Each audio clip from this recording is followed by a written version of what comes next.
Qué gusto saludarle, muchas gracias por acompañarnos en esta grabación de la colección de voces del Archivo Histórico del Archivo Nacional de Costa Rica. En esta ocasión, hoy 1 de noviembre del año 2016, es un gusto para mí, Maureen Herrera, conversar con doña Ethel Trejo Solórzano, toda una experta en el campo de la salud pública y la epidemiología en Costa Rica, como vamos a ver a lo largo de la conversación. Doña Ethel, muchas gracias por aceptar esta invitación. Muchísimas gracias a ustedes por la invitación, es un honor que hayan pensado. Para que ustedes conozcan un poquito más sobre doña Ethel, antes de empezar a conversar, voy a leer un pequeño extracto de lo que ha sido su recorrido profesional y personal.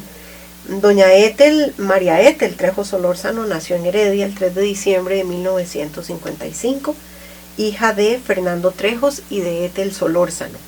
Se casó con el abogado Juan José Espinosa, con quien procreó a Mónica y a Juan Fernando.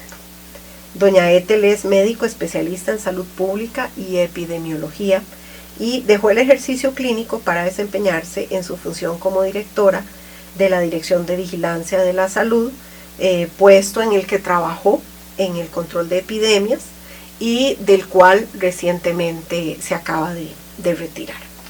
En su función a la cabeza de esta dirección ha tenido que dar innumerables declaraciones a la prensa nacional y ha participado también en conferencias y otros eventos en relación con la temática de su especialidad.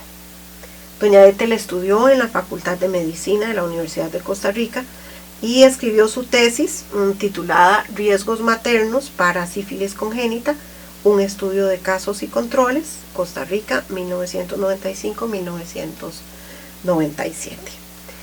Doña Ethel, bueno, vamos a entrar en materia y a ir desgranando este recorrido de vida tan interesante. ¿Hay más médicos en su familia? ¿De dónde surge esta vocación? En el núcleo directo de la familia no, pero sí, mi tatarabuelo fue médico y un tío abuelo también fue médico. ¿Y desde pequeña se sintió inclinada a la ciencia? Sí, de pequeña yo conviví mucho con la familia del doctor Enrique Roblero, eran nuestros vecinos de barrio, y el doctor Roblero era de esos médicos de familia de antes, muy entregado a sus pacientes, era una persona muy caritativa, que no le importaba si le pagaban o no le pagaban, él siempre estaba tratando de ayudar a los demás, y yo creo que de ahí surgió mucho la idea mía de estudiar medicina. ¿En cuál barrio se crió doña Ethel? Yo nací en el puro centro de Heredia. Era la casa de mis abuelos inicialmente y luego la de mis papás, detrás de la parroquia de la Inmaculada en Heredia. Y ahí sigue viviendo. Y ahí sigo viviendo actualmente. ¿Fue difícil para usted, siendo mujer, incursionar en el campo de las ciencias cuando usted empieza a estudiar? Pues cuando yo entré a la facultad no había tanta discriminación para estudiar medicina general. Sí encontraba uno a la hora de que terminaba medicina general resistencia todavía en algunos campos de especialidades como ortopedia o patología. Eran campos que los catalogaban muy solo para hombres, y hubo compañeras que tuvieron problemas a la hora de querer participar en ese tipo de residencias, pero en la carrera de médico general no. ¿Y cómo fue el proceso de querer especializarse en epidemiología? Bueno, precisamente las vivencias que va teniendo uno durante la carrera, Dios me permitió tener contacto con médicos que tenían una sensibilidad hacia la parte social, como el doctor Robles, por ejemplo, que curiosamente fue mi pediatra. Imagínese. Y me di cuenta, porque no me acordaba de él, fue mi pediatra siendo yo muy chiquita, y cuando me tocó él de profesor, él sí se acordaba del nombre mío y me reconoció, y entonces ya hicimos remembranzas. Era una persona con una sensibilidad a lo social muy importante, y en los primeros años de la carrera con él fuimos a trabajar a barriadas marginales, a darle seguimiento a casos de niños del hospital de niños en ese momento que tenían problemas sociales importantes, y entonces uno va descubriendo esa otra parte de la medicina, que no es solo lo biológico, sino que hay toda una cantidad de factores sociales, familiares, educacionales, económicos, que afectan la salud de la población. Y entonces eso fue encaminándome un poco hacia la escogencia de la salud pública. Doña Ethel, ya que usted fue directora de la Dirección de Vigilancia de la Salud, nos gustaría pues ahondar un poquito en esta institución. ¿Cuándo se creó y cuáles son los programas y las áreas más relevantes de esta entidad? Bueno, la vigilancia de la salud, digamos, se viene planteando hará unos 10 años más o menos. Antes. Es reciente. Antes de eso se hablaba mucho de vigilancia epidemiológica, han sido como corrientes que se plantean. De hecho, en el Ministerio de Salud, inicialmente lo que se tenía era una división de epidemiología, y básicamente se encargaba solo de patologías, digamos, de darle seguimiento a patologías. Cuando ya se abre hacia vigilancia de la salud, estamos hablando no solo de vigilar la enfermedad, sino vigilar la salud. Entonces, al vigilar la salud, ya ahí estamos hablando de que tenemos que vigilar factores económicos, factores sociales, factores ambientales que influyen en la salud de la población y que pueden influir positivamente mejorando la salud de la población, pero también pueden influir negativamente. Y me imagino que tiene también que ver con factores de prevención.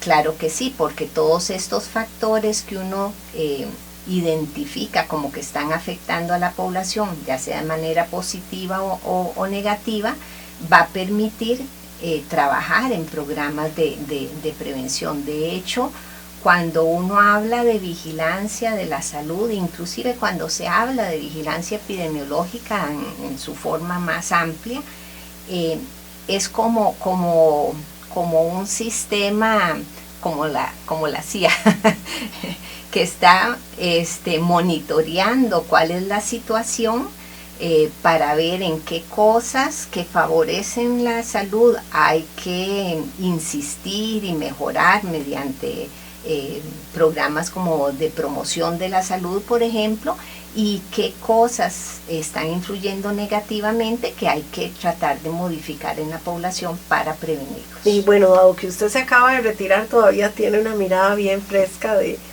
cómo estaba la situación. Doña Ethel, ¿cuál cree usted que son los pendientes más fuertes del país en esta materia?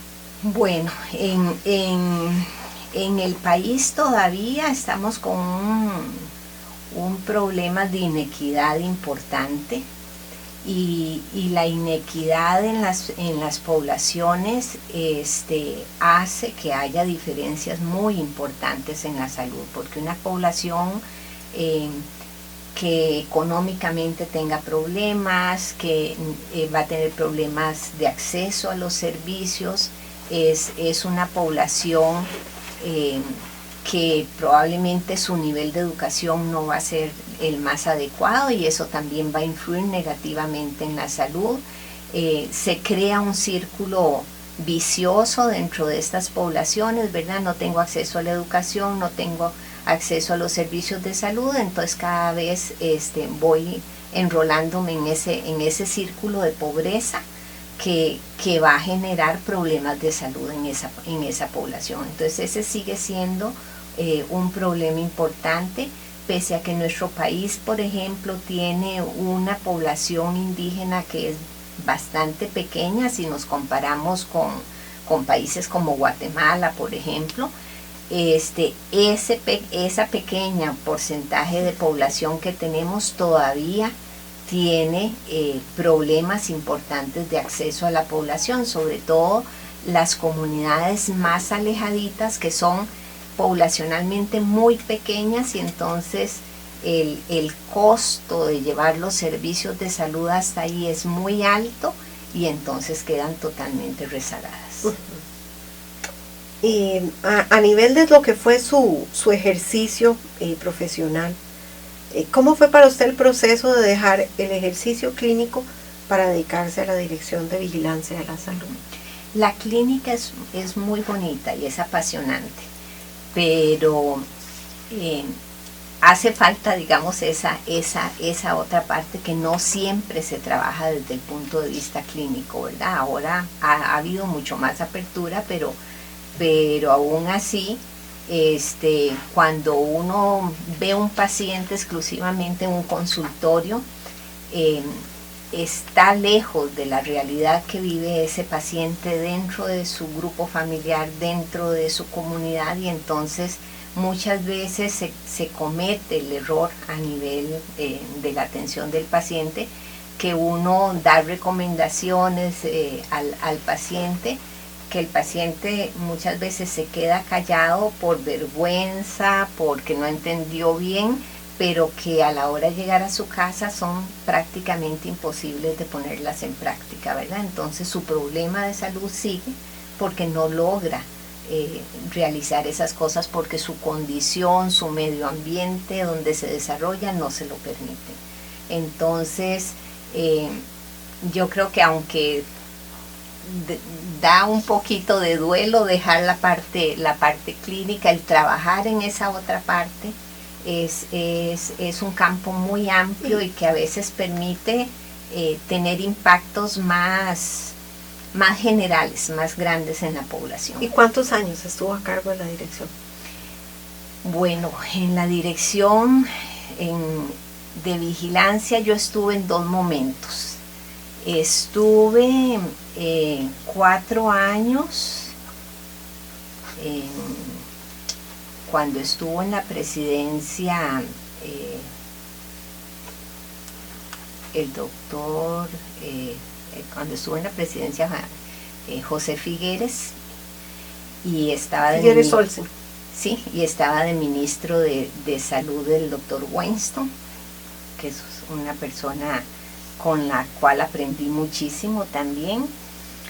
Y después de que pasó ese periodo, regresé a trabajar a nivel regional y volví, me volvieron a llamar para la dirección de vigilancia en el 2008.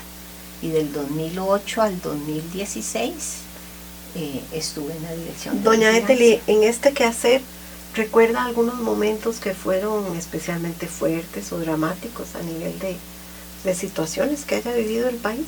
Sí, en el primer periodo que estuve, tuvimos una de las últimas epidemias de sarampión, que ya prácticamente estaba en vías de eliminación en el país, y de pronto hubo un repunte importante de casos por problemas de cobertura de vacunación, básicamente, y entonces sí, eso fue una situación, digamos, fuerte en el país, porque hubo una afectación enorme de niños, hubo fallecimientos de niños. Lo mismo pasó en este último periodo con las grandes epidemias de dengue, que nos siguen dando problemas en el país, pero específicamente en el 2014, si mal no recuerdo, fue que tuvimos la epidemia de las más fuertes que hemos tenido en el país, que si bien es cierto, nuestra mortalidad, gracias a Dios, es muy baja por la red de servicios de salud que tenemos y la atención que se brinda a la población, sí hubo una afectación de la población enorme, con consecuencias importantes en la población, porque es población que deja de trabajar, que se incapacita, empieza generalmente esas epidemias en áreas marginales. Entonces eso todavía empobrece más a esa población. Doña Ethel, el hecho de que en este momento el país esté hablando de dengue, de zika, no sé con el sarampión cómo nos habrá terminado de ir, pero ¿significa algún tipo de retroceso en la materia o es parte de lo esperable? En realidad no. Zika, por ejemplo, es un virus que no circulaba en el continente americano, entonces es un virus nuevo que ingresa al continente americano, entonces no lo podemos ver como un retroceso, sino que precisamente la globalización que hay en todos los aspectos hace que los virus viajen también por todo el mundo, y que un virus que estuvo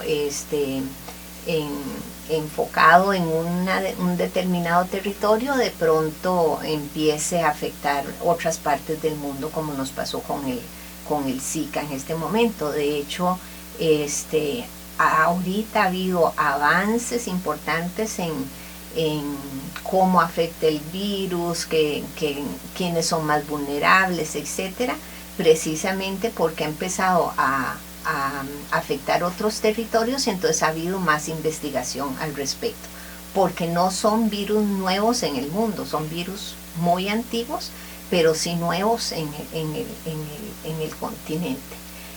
Lo mismo nos pasó con el virus de chikungunya, era un virus que no había en el continente americano y que por migración de personas ingresa al continente americano y empieza la expansión del virus por todo el continente. Entonces no podemos hablar de retroceso en ese sentido.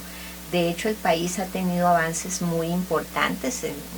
La pregunta que hacías del sarampión, los problemas de enfermedades como el sarampión, la rubiola, el síndrome de rubiola congénita se han logrado controlar. De hecho, el país ya logró eliminar sarampión, logró eliminar rubiola, logró eliminar síndrome de rubiola congénita y logró eliminar poliomielitis, gracias a las coberturas buenas de vacunación que ha tenido el país. Ahí lo más importante es que el país no baje la guardia y que la población entienda que aunque se logró la eliminación, si nosotros empezamos a bajar coberturas de vacunación, en cualquier momento entra una persona portando el virus y otra vez volvemos a una situación. ¿Y cómo vivió el proceso con la H1N1? ¿Le tocó atenderla? Me tocó atenderla también, sí, eso fue toda una experiencia. ¿Es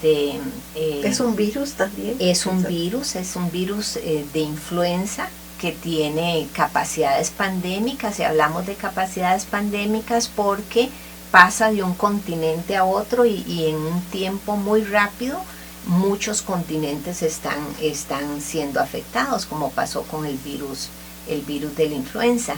El país, al igual que todo el resto de países del continente, se venía preparando para la pandemia de influenza, pero pensando en el H5N5, que es un virus aviar que afecta sobre todo el lado de Vietnam, China, esas partes de ahí, y que es muy letal. Es lo que se conocía como la gripe aviar. La gripe aviar es un virus muy letal que tiene mortalidades del 50 y a veces llega hasta el 90% de mortalidad. El virus que nos afectó no fue ese, fue un virus menos agresivo, con una mortalidad, gracias a Dios, menor, pero ya teníamos, digamos, toda una preparación previa en el país, habíamos tenido capacitaciones, se habían hecho planes en todos los hospitales del país para saber cómo enfrentarse si llegaba la pandemia, inclusive pensando, como le digo, en condiciones mucho más agresivas de tener que ocupar estadios para atender a la población u otras instalaciones, porque no se iba a dar abasto con los hospitales. Gracias a Dios la mortalidad que tuvimos también no fue tan alta como en otros países, como México, por ejemplo, que tuvo una mortalidad bastante alta, y yo creo que gracias a esa preparación previa. Pero sí, las primeras semanas, mientras se conocía cómo era el virus y se veía cómo iba trabajando en la población, eran de muchísima incertidumbre, porque no sabíamos si íbamos a llegar a una situación tan catastrófica como la que se planteaba con el H5N5, y entonces eso nos obligaba a tener una vigilancia 24 horas los 7 días de la semana. Entonces el personal de la dirección, básicamente el personal profesional, tuvimos que turnarnos trabajando horas extra para poder ir monitoreando hora a hora lo que estaba pasando con esa situación. Esa es una de las preguntas que teníamos también aquí en el guión. Un puesto como este, doña Ethel, requirió en su momento sacrificios familiares muy severos, impactó su vida personal. Sí, en realidad sí, porque por las características del trabajo, cuando surge una situación de emergencia, una epidemia, usted sabe a qué horas llega, pero no sabe a qué horas se va. Entonces, muchas veces eso obligaba a trabajar hasta la noche, y entonces sí, uno llegaba sumamente tarde a la casa, y al día siguiente, al levantarse muy tempranito, va a estar de vuelta en el trabajo. Entonces eso hace que uno tenga que sacrificar la familia. En las etapas de preparación, por ejemplo, cuando entraron estos virus nuevos como el chikungunya, como el Zika, el equipo también se desplazaba a las diferentes regiones a dar capacitaciones y todo. Entonces eso también hace de que uno tenga que salir de gira 2 o 3 días fuera del hogar. Entonces sí hay sacrificio de parte de la familia, pero gracias a Dios, en el caso mío, siempre con un apoyo incondicional de parte de ellos, y entonces sale uno adelante bien. Usted se ve de un carácter muy pausado, doña Ethel. Así logra mantenerse durante la emergencia. Sí, yo creo porque de repente hay compañeros por ahí que la adrenalina sí, los domina. Sí, yo creo que esa es una de las cosas que me favoreció estar ahí donde estaba, porque no me dejaba llevar por la tensión del momento, y porque hubo periodos en que los medios necesitaban hablar muchísimo con usted. Sí, de hecho, bueno, la institución, el Ministerio de Salud, como el ente rector de la salud a nivel nacional, tiene que tener la vocería oficial, y entonces normalmente las autoridades de salud, el ministro, los viceministros, escogen dentro del personal personas que sean las voceras. Esto con el afán de dar una única línea de mensaje, que es importante para que la población no empiece a recibir mucha información diferente de distintas líneas. Y en ese caso a mí, como directora de vigilancia, me tocaba asumir esa posición por delegación del ministro. Doña Ethel, ¿y qué criterios se siguen para definir que hay una situación de emergencia? Bueno, hay varios criterios. Hay todo un proceso en reglamento sanitario internacional, hay todo un documento que va haciendo ciertas preguntas para definir si un problema está afectando o no la salud pública. Eso va a depender de si el evento es conocido, no es conocido, va a depender de la severidad del evento, si está causando muchas defunciones o no, o estados muy graves. va a depender de la afectación económica que pueda estar generando ese evento, entre otras preguntas que se hacen. Entonces todo eso se valora para definir si realmente uno puede decir que ese evento está afectando la salud pública o no. Y para hacer declaratoria de emergencia, ya ese evento tiene que alcanzar, digamos, una magnitud tal que esté afectando en diversas áreas en el país, y entonces en ese caso la autoridad de salud, el ministro o la ministra que estén de turno, junto con la Comisión Nacional de Emergencia, hacen la declaratoria de emergencias, y en ese caso entonces el timonel, por decirlo así, de la emergencia lo asume la Comisión Nacional de Emergencia y ya no el ministerio. Y si le tocó enfrentar, no sé si la H1N1 recibió Con esa el declaratoria de emergencia. H1N1 sí, se hizo declaratoria de emergencia, y entonces allí intervino la Comisión Nacional de Emergencia. Forma. Entonces dentro de la Comisión Nacional de Emergencia está el sector salud, que lo sigue, por decirlo así, capitaneando el Ministerio de Salud, pero la comisión es la que hace la coordinación general. Doña Ethel, usted me decía ahora que la inequidad es un factor relevante en términos de propiciar la aparición de este tipo de dificultades de salud. ¿Hay algún otro factor que sea relevante y que pueda ser un desencadenante de dificultades? Sí, yo pienso que el compromiso de la población es un factor muy importante. Cuando hablamos de salud, hay una parte que se aporta, digamos, por parte de lo que es el sector salud, en la prestación de servicios, en la definición de políticas, de programas, etcétera, pero hay una parte muy importante que es el autocuidado que asume la población. Y en esa materia, ¿cómo nos hemos portado los costarricenses? En esa materia ha sido dificilito, y no en un único campo. Yo le puedo poner, digamos, que viví muy de cerca lo de las enfermedades vectoriales como el dengue, el chikungunya, el zika, en donde es tan importante la participación de la población resolviendo ese problema de no tener criaderos en la vivienda, que nosotros insistíamos mucho, son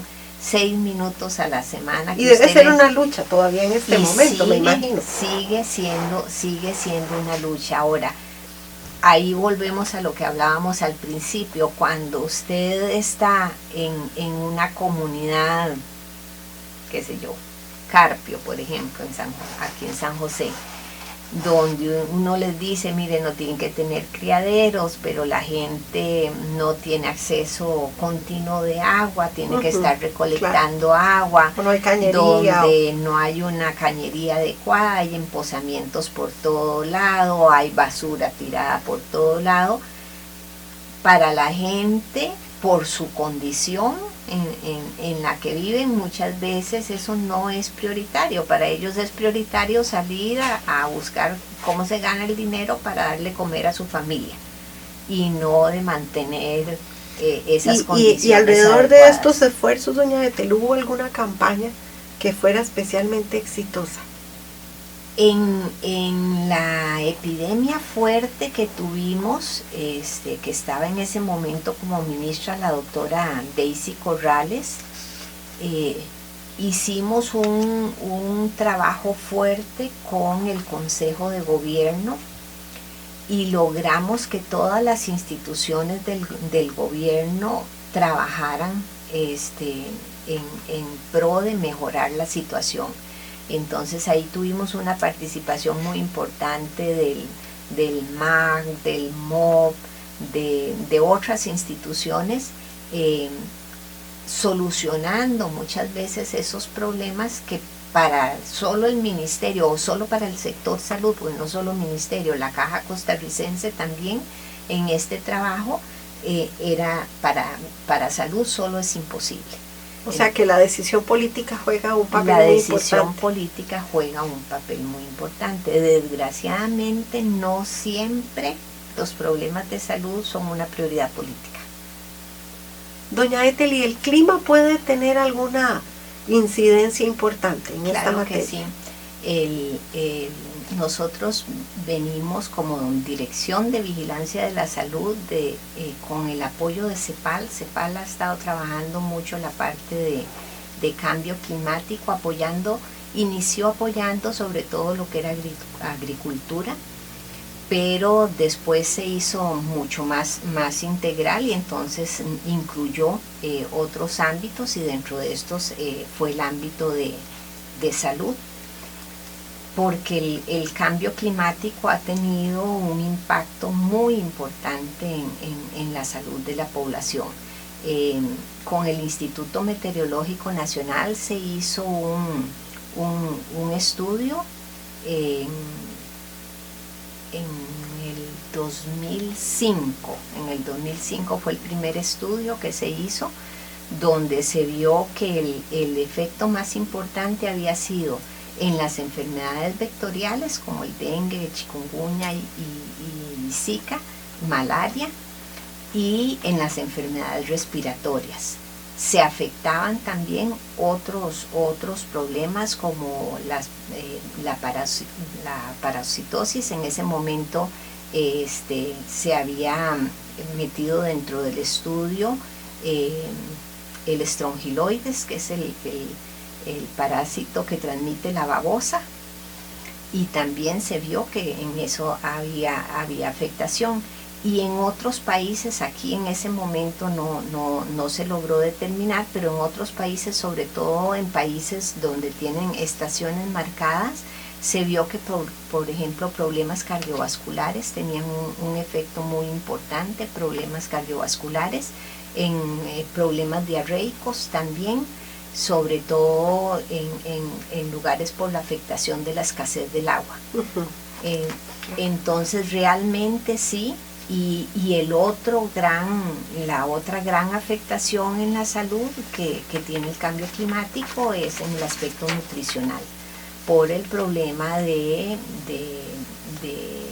que hay afectación en la agricultura, en la ganadería, y entonces hay problemas de acceso a los alimentos. Entonces en países, nosotros tuvimos el año pasado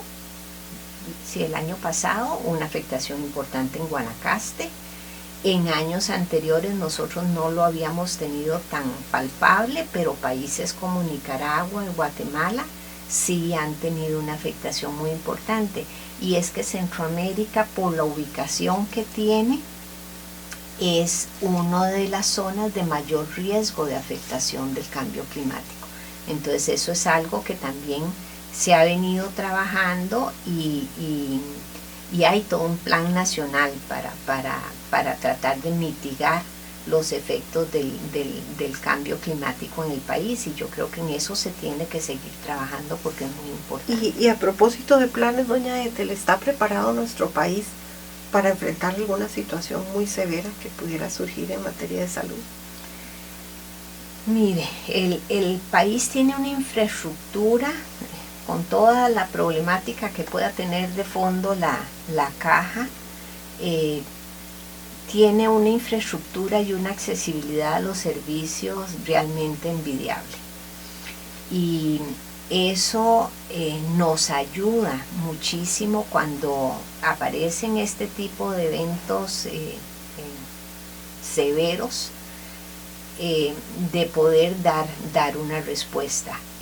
El trabajo entre el Ministerio y la Caja en los últimos años, sobre todo en materia de vigilancia, se logró coordinar bastante bien y trabajar muy mancomunadamente, porque realmente somos dos instituciones dentro del sector salud que trabajamos para un mismo objetivo, pero con funciones diferentes. Entonces ese trabajo en conjunto nos ha ayudado a poder enfrentar los diversos problemas que se han dado, y yo pienso que a futuro, si se presentara y se sigue trabajando de la misma manera, se va a lograr. no sé si sea muy de ciencia ficción, pero el tema del bioterrorismo es ya una realidad. Hemos tenido experiencias Sí. aquí o en América. En su campo profesional, ¿qué se perfila que pueda suceder Sí, hacia el con futuro? bioterrorismo de hecho es uno de los puntos que se trabaja con Reglamento Sanitario Internacional. Nosotros venimos trabajando fuertemente lo del Reglamento Sanitario Internacional desde el 2007 más o menos. En el 2005 fue que hubo el cambio del Reglamento Sanitario Internacional con un enfoque mucho más integral, más amplio, donde se incluyen otros eventos, no solo infecciosos, porque anteriormente el Reglamento Sanitario Internacional era muy a lo infeccioso, sino que se incluyen tóxicos, se incluyen radiaciones, se incluyen otro tipo de eventos. Y entonces dentro de esto está lo de bioterrorismo. Entonces en el año 2014 nosotros trabajamos 14 y 15, se trabajaron los protocolos de bioterrorismo y se hizo una guía también para emergencias por radiaciones y emergencias por químicos.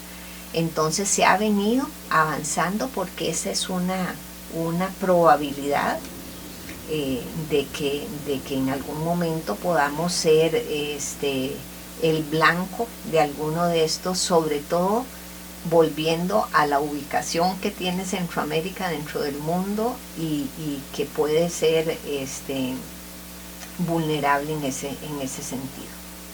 Doña Ethel, y para ir cerrando ya, ¿cómo la ha tomado el tiempo de la jubilación? Bueno, yo creo que satisfecha en el sentido de que siento que mientras trabajé di todo lo que humanamente fue posible dar de mi parte. Traté de que las cosas caminaran bien. Entonces ahorita que estoy jubilada estoy muy tranquila, muy contenta, haciendo cosas que... ¿No le costó tomar la decisión? Pues no, en realidad ya yo me había fijado que en tal fecha me voy a jubilar. Como dijimos al principio, tengo 3 nietitas, 2 nietas y un nietito, y quiero disfrutarlos. A veces recuperar un poco tal vez el tiempo que no le pude dedicar a los hijos por estudio, por trabajo, por otras cosas. Ahora con los nietitos lo disfruto montones. Como proyecto de pensión, como 4 años antes de pensionarnos, adquirimos un lotecito en un área rural, y entonces también esa es otra distracción importante que tenemos. Nos vamos para el lotecito, ahí sembramos, ahí pintamos, nos pasamos entretenidos todo el ratito que nos vamos para allá. Y también me puedo desplazar para donde mi hija vive en Guanacaste, y entonces irla a visitar con más frecuencia, que antes me era más difícil. A mi hermano, que mi hermano menor, que es sacerdote y trabaja en la diócesis de Limón, entonces también poder irlo a visitar, que lo tenía muy descuidadillo. Entonces realmente, y hacer cosas, qué sé yo, no me daba tiempo antes para ir a hacer ejercicio. Ahora con mi esposo salgo a caminar, vamos a hacer ejercicio, un montón de cosas que antes no podía hacer, ahora sí las estoy disfrutando. Qué bueno. Bueno, ese es un buen tema de salud también, el de preparación para la jubilación. Doña Ethel, no sé si quisiera agregar alguna palabra final para cerrar la entrevista. Bueno, yo pienso que el país tiene las condiciones para salir adelante. A veces lo que tenemos es un poquito de desorden administrativo y de manejo de las cosas, pero yo creo que contamos y sobre todo contamos con un capital humano excelente, que yo creo que si se enrumba adecuadamente este país, va a seguir surgiendo y mejorando la situación, y sobre todo si nos enfocamos también a trabajar por esas poblaciones más vulnerables, que en la medida que esas poblaciones vayan mejorando, va a mejorar también la condición de violencia del país, porque mucho de la condición de violencia que se ha ido incrementando en el país es a raíz de esos problemas de inequidad que el país tiene. Muchas gracias, doña Ethel, por haber compartido con nosotros esta conversación, su experiencia y haber sido parte pues de la colección de voces del Archivo Nacional. Muchísimas gracias a ustedes, y realmente ha sido un honor que pensaran en llamarme a venir a esta entrevista. Gracias. Y a ustedes, gracias por haber acompañado esta conversación. Le damos el reconocimiento a la compañera Alejandra Chavarría, funcionaria del Departamento Archivo Histórico, quien es la encargada de hacer la investigación para realizar esta conversación. Muchas gracias por habernos acompañado.